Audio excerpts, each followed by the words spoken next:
I wish you good health, dear Ukrainians.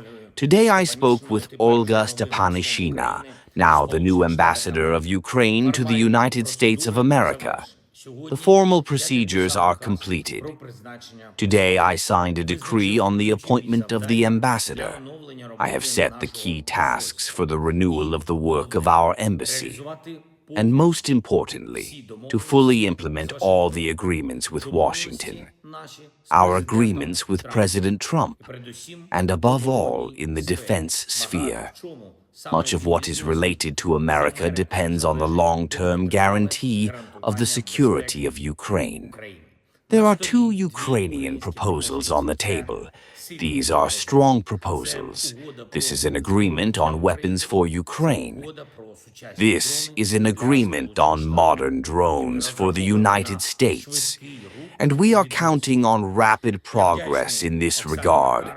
I am grateful to Oksana Markarova. Oksana represented Ukraine in Washington during all these years of a full-scale war. A very difficult mission, and Ukraine has always been heard in the United States. I want to thank you for this work. We have already talked about further cooperation, and I propose to Oksana Markarova to remain in the team, to work for the sake of Ukraine. Today, our diplomatic work continues. Our office, the Ministry of Foreign Affairs, the People's Liberation Army with partners, who support the need for a format at the level of leaders. Format for the end of the war. The level of leaders allows us to talk about key issues. And we need this level.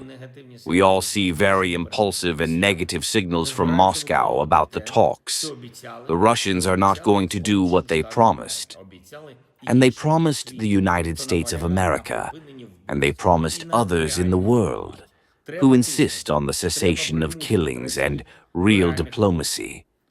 We must push. We must force Russia to take real steps. Russia must end the war, which began, which continues. The answer from them must be, they must be pushed to the right answer. It depends on America. From all those who think this war is really wrong, we on our side will be as ready as possible with the platforms, who are ready to meet and guarantee effective diplomacy. Yesterday, Andrei Yermak and Rustem Umarov were at the meetings in Qatar, in particular about the mediation. Today, there were meetings in Saudi Arabia. I thank you for your support. Tomorrow, meetings in Switzerland. On Friday, the United States of America, New York, meetings with President Trump's team.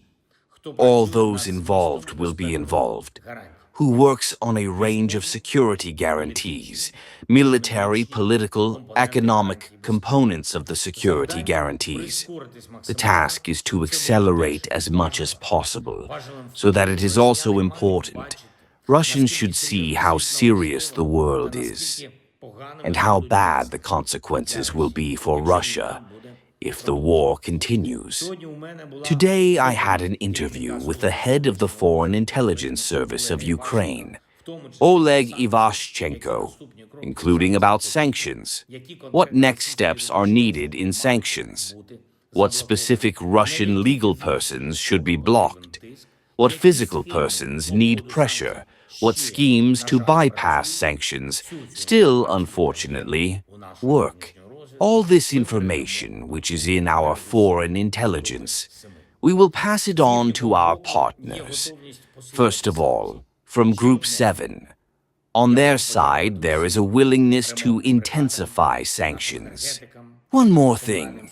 I want to thank all the repair brigades, our energy workers, municipal services, rescuers of DSNS of Ukraine, our police, everyone who is involved in the liquidation of the consequences of Russian strikes, Poltava region, Sumy region, Chernihiv region, Kharkiv region, Dnipro region, Donetsk region, Zaporizhzhia, Kherson region. Everywhere our services react, everywhere they provide assistance. There were invoices for energy. And yesterday and tonight, we are rapidly renewing energy supply. Work is still underway. I thank everyone who works for the sake of our people, for the sake of our state. Thank you to everyone who defends Ukraine. Glory to Ukraine!